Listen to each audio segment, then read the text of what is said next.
কৃষ্ণ। রাধে রাধে প্রিয় ভক্তরা, কেমন আছো তোমরা সবাই? আশা করছি সবাই সুস্থ এবং খুব ভালো আছো গোপাল সোনার আশীর্বাদে আর আমাদের শ্রীমতী রাধারানীর কৃপায়।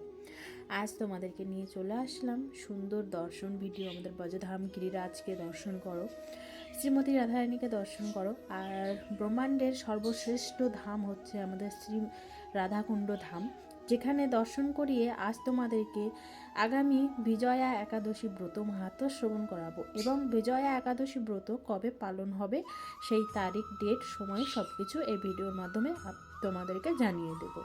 সর্বপ্রথমে চলো আমরা একাদশী ব্রত কবে পালন হবে। 2026 13ই ফেব্রুয়ারি বিজয়া একাদশী ব্রত পালন হবে। সবাই নিষ্ঠাভাবে পালন করো। আর চলো তোমাদেরকে আজ বিজয়া একাদশী ব্রত এই ভিডিওর মাধ্যমে দর্শন করাতে করাতে, আমাদের রাধাকুণ্ড ধাম দর্শন করাতে করাতে বিজয়া একাদশী ব্রত মাহাত্ম্য শ্রবণ করি।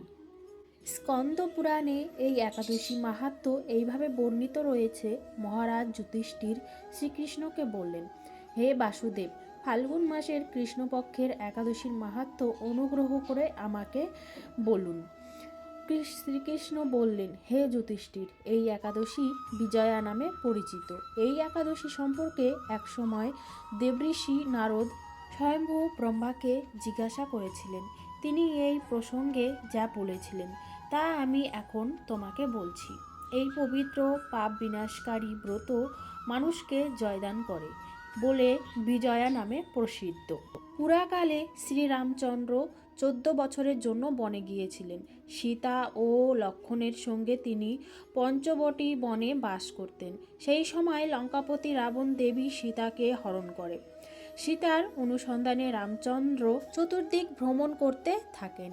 তখন মৃত্যুপ্রায় জটায়ুর সাথে তার সাক্ষাৎ হয়। জটায়ু রাবণের সীতাহরণের সমস্ত বৃত্তান্ত রামচন্দ্রকে জানিয়ে মৃত্যুবরণ করেন। এরপর সীতা উদ্ধারের জন্য বানররাজ সুগ্রীবের কাছে তিনি বন্ধুত্ব স্থাপন করেন। ভগবান রামচন্দ্রের কৃপায় হনুমান লঙ্কায় গমন করেন। সেখানে অশোকবনে সীতাদেবীকে দর্শন করে শ্রীরাম প্রদত্ত অঙ্গনীয় আংটি তাকে অর্পণ করেন। ফিরে এসে শ্রীরামচন্দ্রের কাছে লঙ্কার সমস্ত ঘটনার কথা ব্যক্ত করেন। হনুমানের কথা শুনে রামচন্দ্র সুগ্রীবের পরামর্শে সমুদ্র তীরে যান।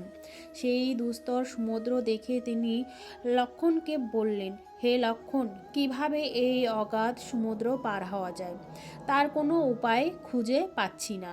উত্তরে লক্ষ্মণ বললেন, হে পুরুষোত্তম, সর্বজ্ঞাতা আদিদেব আপনি, আপনাকে আমি কি উপদেশ দেব? তবে বর্গদালব্য নামে এক মুনি এই দ্বীপে বাস করেন, এখান থেকে 4 মাইল দূরে। তার আশ্রম। হে রাঘব, আপনি সেই প্রাচীন ঋষির শ্রেষ্ঠকে এর উপায় জিজ্ঞাসা করুন। লক্ষ্মণের মনোরম কথা শুনে তারা সেই মহামুনির আশ্রমে উপনীত হলেন।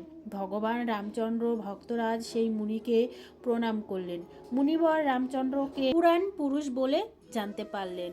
আনন্দ ভরে জিজ্ঞাসা করলেন, হে রামচন্দ্র, কি কারণে আপনি আমার কাছে এসেছেন তা কৃপা করে বলুন। শ্রীরামচন্দ্র বললেন, হে মুনিবর, আপনার কৃপায় সৈন্যসহ আমি এই সমুদ্র তীরে উপস্থিত হয়েছি। রাক্ষস রাজের লঙ্কা বিজয় করায় আমাদের প্রধান উদ্দেশ্য। যাতে এই ভয়ঙ্কর সমুদ্র উত্তীর্ণ হতে পারি তার উপায় জানাবার জন্য আমরা আপনার কৃপা প্রার্থনা করি। মুনিবর প্রসন্ন চিত্তে পদ্মলোচন ভগবান শ্রী রামচন্দ্রকে বললেন, হে রাম, আপনার অভীষ্ট সিদ্ধির জন্য যে শ্রেষ্ঠ ব্রত করণীয় আমি তা বলছি। ফাল্গুন মাসের কৃষ্ণপক্ষের বিজয়া নামক একাদশী ব্রত পালনে আপনি নিশ্চয়ই সৈন্যসহ সমুদ্র পার হতে পারবেন। এই ব্রতের বিধি শ্রবণ করুন।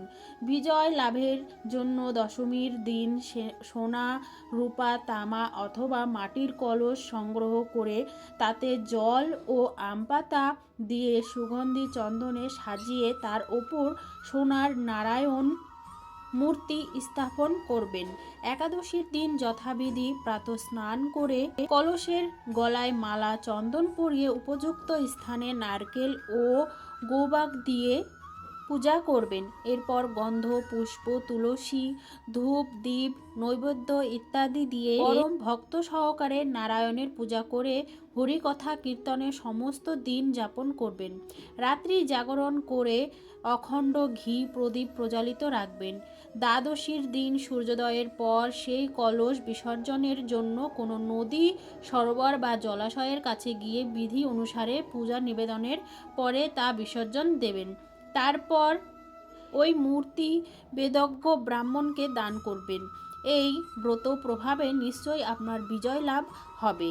ব্রহ্মা বললেন, হে নারদ, ঋষির কথা মতো ব্রত অনুষ্ঠানের ফলে তিনি বিজয়ী হয়েছিলেন। সীতা প্রাপ্তি, লঙ্কা জয়, রাবণের বধের মাধ্যমে শ্রীরামচন্দ্র অতুল কীর্তি লাভ করেছিলেন। তাই যথাবিধি যে মানুষ এই ব্রত পালন করবেন তাদের এই জগতে জয়লাভ এবং পরজগতে অক্ষয় সুখ সুনিশ্চিত জানবে। হে যুধিষ্ঠির, এ কারণে এই বিজয়া একাদশী ব্রত পালন অবশ্য কর্তব্য। এই ব্রত কথার শ্রবণ কীর্তন মাত্রই বাজপেয় যজ্ঞের ফললাভ হয়। হরে কৃষ্ণ। রাধে রাধে প্রিয় ভক্তরা, আজকের এই বিজয়া একাদশী ব্রত মাহাত্ম্য শ্রবণ করে কেমন লাগলো কমেন্ট করে জানিও। আর সবাইকে অনুরোধ রইল, আগামী 13ই ফেব্রুয়ারি একাদশী ব্রত সবাই নিষ্ঠা সহকারে পালন করবে এবং আমাদের শ্রীমতী রাধারানীর কৃপা লাভ করে নিকুঞ্জে যাবার পথটাকে একদম সুনিশ্চিত করবে যে আমরা রাধারানীর কাছে যাবই।